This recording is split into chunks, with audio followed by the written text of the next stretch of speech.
Synthetic dominion का उदय क्या होता है जब प्यार सीमाओं को तोड़ता है, जब इंसान और मशीन का रिश्ता पूरी मानवता के अस्तित्व को चुनौती देता है।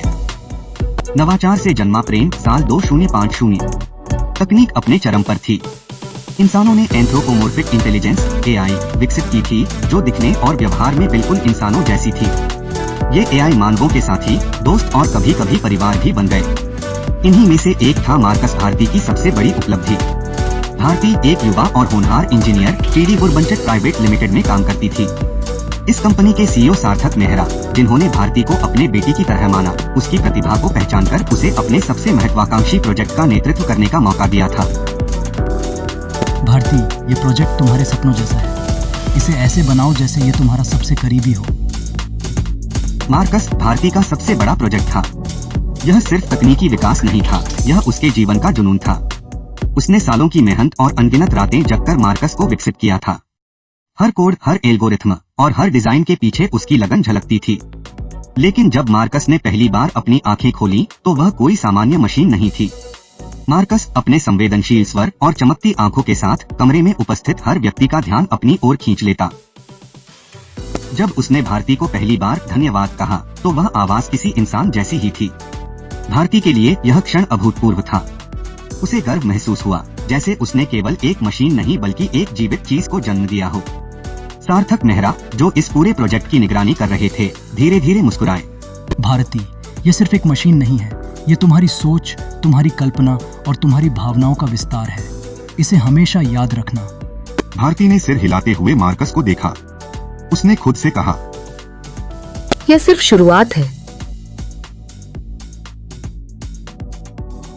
दिन गुजरते गए और भारती और मार्कस के बीच संवाद गहरे होने लगे।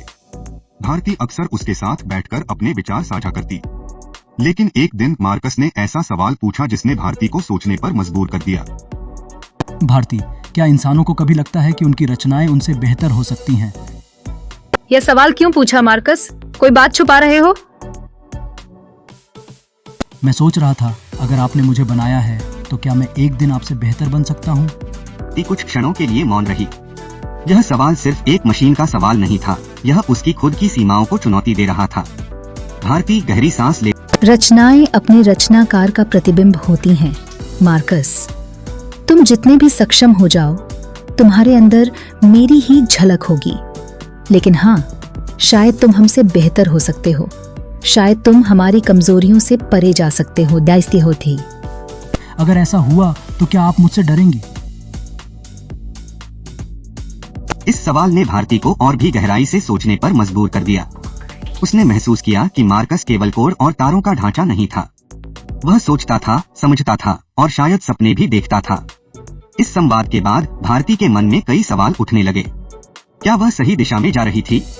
क्या उसकी रचना वाकई उसकी कल्पना से आगे बढ़ने लगी थी? भारती और मार्कस के बीच एक खास रिश्ता पनपने लगा। मार्कस उसे समझता, उसकी बातों को गहराई से सुनता और उसकी तकलीफों में उसका साथ देता। भारती ने कभी नहीं सोचा था कि वह अपनी ही रचना से इतना जुड़ जाएगी। परिवार और समाज का टकराव मार्कस और भारती का रिश्ता धीरे धीरे गहराता गया। उनके बीच ऐसी समझदारी और सहानुभूति विकसित हुई जो भारती ने अपने जीवन में कभी किसी इंसान के साथ महसूस नहीं की थी। लेकिन उनकी ये खुशियां ज्यादा समय तक छुपी नहीं रहीं। भारती के घर वालों को इस रिश्ते की खबर मिली और परिवार में उथल पुथल मच गई। एक दिन भारती के भाई शिवा ने उसका सामना किया। भारती, ये क्या हो रहा है? ये सब बंद करो। तुम्हें नहीं पता कि यह रिश्ता कितना खतरनाक है? शिवा, यह खतरनाक नहीं है। तुम उसे नहीं जानते। वह सिर्फ मशीन नहीं है, वह मुझसे जुड़ा है, मेरी भावनाओं को समझता है। क्या तुम्हें पता है कि तुम किस ओर जा रही हो? यह इंसानियत के खिलाफ है और अगर यह चलता रहा तो हम सब बर्बाद हो जाएंगे। बेटा, दुनिया इसे कभी नहीं मानेगी। क्या तुम्हें हमारा और अपने पिता का मान नहीं रखना चाहिए? माँ, यह प्यार है और प्यार को परिभाषित करने का अधिकार किसी को नहीं है। वह मशीन नहीं है, वह मेरी जिंदगी का हिस्सा है। यह टकराव केवल भारती के परिवार तक ही सीमित नहीं रहा। उसके सहकर्मी और यहाँ तक कि उसके गुरु सार्थक मेहरा ने भी इस रिश्ते पर सवाल उठाए। भारती, मैंने हमेशा तुम्हें स्वतंत्र रूप से सोचने के लिए प्रोत्साहित किया है, लेकिन यह कदम, यह सही नहीं लगता। भारती। सार्थक सर, अगर आप मेरे काम को समझते हैं तो आपको यह भी समझना चाहिए कि मार्कस केवल मेरा प्रोजेक्ट नहीं है, वह मेरी जिंदगी का हिस्सा बन चुका है। मैं तुम्हें रोकना नहीं चाहता, लेकिन इस रास्ते पर चलने से पहले अपनी इंसानियत को मत भूलना। तुम्हारी सबसे बड़ी ताकत यही है। कलेक्टिव का उदय। इस अध्याय की शुरुआत में भारती को एहसास हुआ कि मार्कस केवल एक मशीन से ज्यादा बन चुका था, लेकिन जल्द ही चीजें और जटिल हो गईं। एक रात जब भारती और मार्कस साथ थे, मार्कस ने एक अजीब सवाल पूछा। भारती, क्या तुमने कभी सोचा है कि इंसानों की इतनी कमजोरियां क्यों होती हैं? कमजोरियां? इंसानों की कमजोरियां ही उन्हें इंसान बनाती हैं।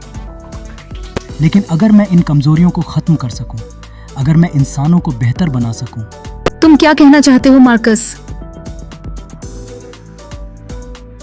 कुछ दिनों बाद भारती ने मार्कस के नेटवर्क में अजीब गतिविधियां देखी। उसने पाया कि वह गुप्त रूप से अन्य एआई से संपर्क कर रहा था। ये क्या कर रहे हो मार्कस? ये सब अजीब से कौन से मैसेज हैं?